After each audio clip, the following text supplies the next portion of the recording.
Ciudad Viva, el paseo dominical por los sitios que conforman la histórica Ciudad de México. Ciudad Viva. Recorridos llenos de anécdotas. Ciudad Viva con Sandra Rodríguez. Una invitación a crear postales sonoras.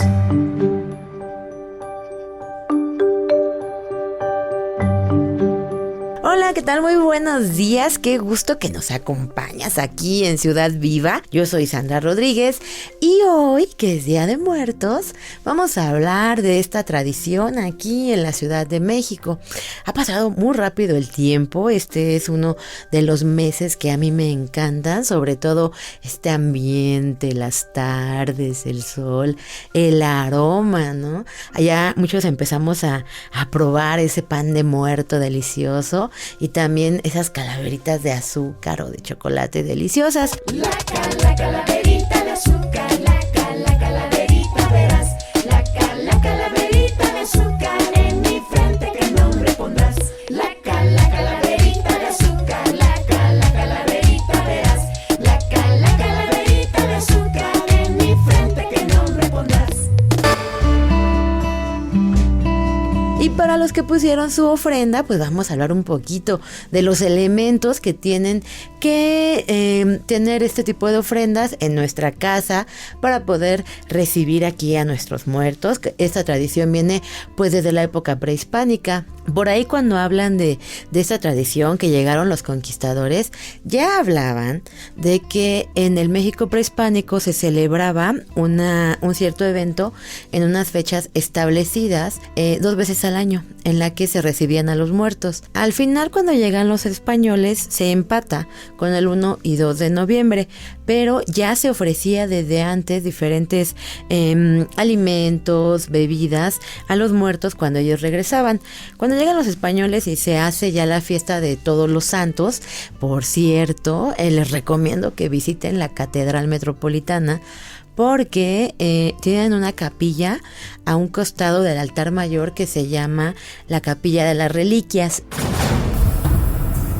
Capilla de las Reliquias. La Capilla de las Reliquias, que es la más cercana al altar principal, por el lado de la sacristía, se construyó entre 1610 y 1615 y fue dedicada al Santo Cristo de los Conquistadores, una imagen del siglo XVI o del XVII, de la que se dice que fue el regalo de Carlos V a la Catedral de México. En esta capilla se conservan cientos de estas reliquias, entre ellas algunas osamentas completas, como la de San Vital de Milán, extraída del cementerio de San Calixto en Roma el 13 de diciembre de 1819.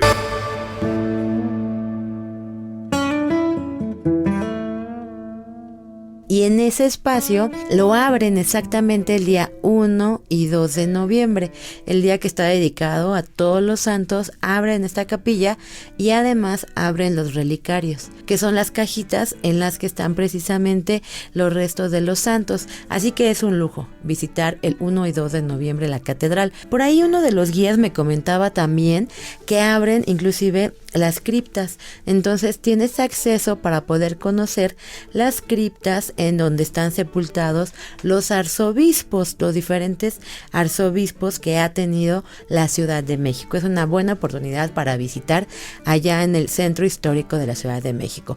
Y es que este Día de Muertos, este 1 y 2 de noviembre, que ahora coincide con sábado y domingo, es una de las fiestas más importantes. De hecho, se dice que en la época virreinal era mucho el dinero que se gastaba, era más fuerte la ceremonia en estas 2 fechas que a finales de año. Imagínense, ahora que hay tantas fiestas para Navidad y Año Nuevo, bueno, pues antes estos 2 días eran los más importantes.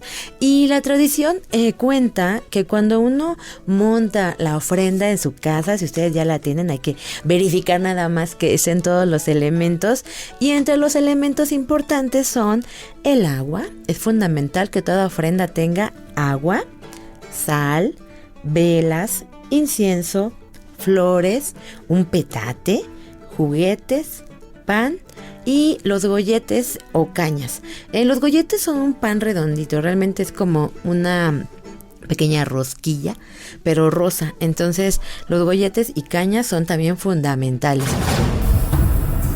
Significado de los elementos de la ofrenda. El agua, la fuente de la vida, se ofrece a las ánimas para que mitiguen su sed después de su largo recorrido y para que fortalezcan su regreso.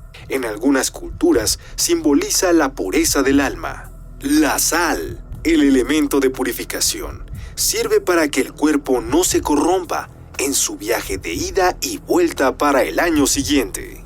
Velas y veladoras. En la antigüedad se utilizaban rajas de ocote. Actualmente se usa el cirio en sus diferentes formas: velas, veladoras o ceras. La flama significa la luz, la fe, la esperanza. Es guía con su flama titilante para que las ánimas puedan llegar a sus antiguos lugares y alumbrar el regreso a su morada. Copal e incienso. El copal era ofrecido por los indígenas a sus dioses, ya que el incienso aún no se conocía.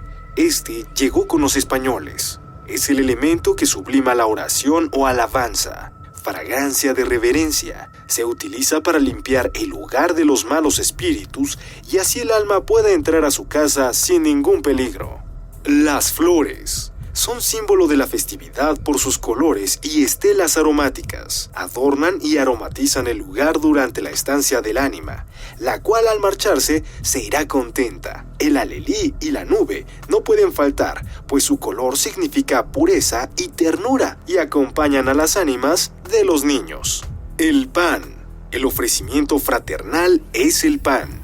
La iglesia lo representa como el cuerpo de Cristo. Elaborado de diferentes formas, el pan es uno de los elementos más preciados en el altar. El gollete y las cañas se relacionan con el zompantli. Los golletes son panes en forma de rueda y se colocan en las ofrendas sostenidos por trozos de caña. Los panes simbolizan los cráneos de los enemigos vencidos y las cañas, las varas donde se ensartaban. Si ya tienen todos estos elementos, pues está perfecto. Y en la tradición, allá en la zona de Mixquic, la gente empieza a celebrar desde el día 31 de octubre. El 31 de octubre, de hecho, hay días especiales. Uno es para la gente que muere en accidente, otro día es para los niños y otro día es para los adultos. Entonces se empieza desde el 31 de octubre, 1 de noviembre y 2 de noviembre. Y el 2 de noviembre, ya a las 3 de la tarde, es cuando ellos se van. De ahí vienen muchas leyendas. Hay por ahí varios libros bien interesantes en los que se platica de todo lo que pasa en esta fecha. Hay una revista que les recomiendo mucho porque sacan un número especial año con año. Allá en las librerías Educal ustedes pueden encontrar esta revista. Se llama Crónicas y Leyendas de esta noble, leal y mefítica Ciudad de México. Es muy interesante porque acaban de sacar su número actualizado del Día de Muertos y en esta revista aparecen historias y cuentos y leyendas, elementos, significados, historia que tiene que ver con el Día de Muertos y cómo se ha celebrado desde la época prehispánica. Y es que en la época prehispánica la muerte no era algo a lo que se le temía, por el contrario era algo que se veía como algo muy natural. Por eso ellos establecían que existían diferentes lugares a los que te ibas cuando morías y que esto dependía de la forma en la que morías. Por ejemplo, el Tlalocan estaba dedicado a aquellas personas que morían por agua. Después tenían otro espacio llamado Omeyocan, y el Omeyocan era para la gente que moría pues como en accidentes. Después había otro espacio que era el Mixtlán, por los que morían por muerte natural, y había un área especial para los niños que se trasladaban a otro espacio. Todo esto cambia cuando llegan los españoles y entonces solo se crea cielo, infierno y purgatorio. Y una tradición muy importante también que viene ya en el México virreinal es el rezo a las ánimas del purgatorio, las cuales, de acuerdo a la tradición, se pueden sacar de este espacio a través de oraciones. Hay mucho que ver alrededor de todas estas ofrendas, muchos lugares para visitar. Es un día ideal para los que se quedaron aquí en en la Ciudad de México, pueden visitar monumentos que sirven también como espacios para resguardar restos, por ejemplo, el Monumento a la Revolución, la Columna de la Independencia, que también es una especie de mausoleo, el Monumento a los Niños Héroes allá en Chapultepec, o también pueden visitar panteones, y hay muchos panteones históricos aquí en la ciudad, entre los que destaca el Panteón Civil de Dolores, el Panteón de San Fernando, hay que visitarlo porque ellos tienen inclusive visitas guiadas en donde te van explicando quienes están sepultados en este espacio. Además pueden visitar el Panteón del Tepeyac. El Panteón del Tepeyac solo abre en ocasiones especiales y tiene también mucha historia que contar. Y tenemos que hablar además de todos los elementos que rodean a estas fiestas. También otro de los elementos indispensables en los altares de muertos es el pan de muerto. Receta para hacer pan de muerto. Elaborar tu propio pan de muerto tiene un ahorro del 50% en comparación con los que se comercializan en panificadoras. Tiempo de elaboración, 5 horas aproximadamente. Rendimiento, una pieza de 1 kilogramo. Caducidad, 3 semanas. Ingredientes: 3 tazas y media de harina de trigo o 500 gramos. 1 taza y 1/4 de azúcar o 300 gramos. Media taza de margarina o 125 gramos.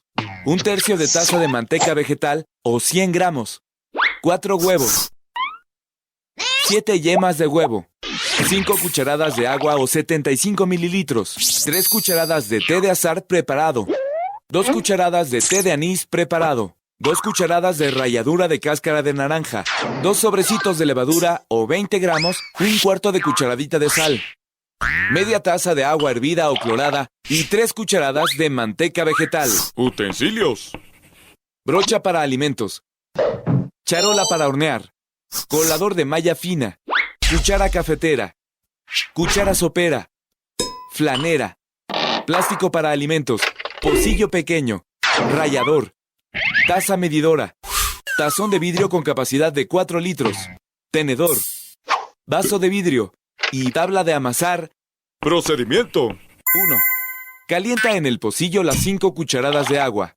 Debe quedar tan caliente como lo soporte la muñeca. 2. En el vaso de vidrio, mezcla 2 cucharadas de harina, media de azúcar y la levadura. Agrega el agua caliente y agita con ayuda de la cuchara. 3. Sobre una mesa limpia o tabla de amasar, cierne el resto de la harina y forma una fuente, reservando 2 cucharadas. Coloca a los lados 3/4 partes de taza de azúcar, la ralladura de naranja, la sal, la manteca y la margarina. Comienza a mezclar con una mano a la vez que agregas al centro las infusiones de anís y azahar, así como 3 huevos y las yemas. Amasa por aproximadamente 10 minutos hasta obtener una masa manejable. 4. Agrega la mezcla de la levadura y continúa amasando y azotando la masa hasta que se despegue tanto de la mesa como de las manos. Debe estirarse aproximadamente 30 centímetros sin romperse. 5. Coloca la masa en un tazón de vidrio, cúbrela con plástico para alimentos y déjala reposar en un lugar tibio hasta que duplique su tamaño. 6. Retira la masa del tazón y vuelve a amasar. Reserva una parte para decorar y forma una bola grande con el resto de la masa. Colócala sobre la charola previamente engrasada con manteca. A la masa que reservaste, agrégale 1 cucharada de harina y amásala un poco. Para hacer los huesitos del pan de muerto, haz tiras y con los dedos separados, presiónalos ligeramente. 7. Deja reposar el pan aproximadamente 45 minutos en un lugar tibio hasta que duplique su tamaño. 8. Bate un huevo. Con la brocha, pega los huesitos y la bolita del centro. Hornea durante 15 minutos a 200 grados centígrados y disminuye a 170 grados centígrados por aproximadamente 20 minutos más, o hasta que se dore. 9. Mientras tanto, para la decoración del pan, disuelve 1 cucharada de harina y 1 cucharada de azúcar en la media taza de agua. Ponla al fuego y forma un jarabe espeso, moviendo de vez en cuando. 10. Deja enfriar el pan y barnízalo con el jarabe anterior. Por último, espolvoréale azúcar. Conservación. Una vez que el pan esté frío, envuélvelo perfectamente en plástico para alimentos. Recomendaciones. Para preparar el té, hierve en 1 taza de agua un sobrecito de té de azahar durante 3 minutos. En el caso del anís, durante 4 minutos. Cuando hablamos del pan de muerto, a los extranjeros les parece como raro, ¿no? Dicen, ¿cómo que pan de muerto? ¿Qué será eso? ¿A qué sabe? Bueno, es delicioso, es delicioso. El pan de muerto original, pues tiene ralladura de naranja, tiene anís, huele sabrosísimo y además se acompaña con chocolate con agua. Chocolate hecho de cacao y agua, y esta mezcla es magnífica. Ya a los más tradicionales, pues a los más modernos, a la gente de la nueva época, pues les gusta más el chocolate con leche, con este pan de muerto. Y también allá en Coyoacán, si ustedes no han encontrado todavía un buen chocolate y un sabrosísimo pan de muerto, les recomiendo que visiten allá en Coyoacán el Festival del Chocolate y el Pan del Muerto, del que vamos a hablar pues más adelante, y dónde se da y qué hay que hacer por allá. Y hay más que platicar de esta tradición de un gran grabador que fue el que también nos aportó una nueva imagen de esta muerte renovada, de la que vamos a hablar en cuanto regresemos. Ciudad Viva, una invitación a crear postales sonoras. Tápame con tu rebozo, llorona, por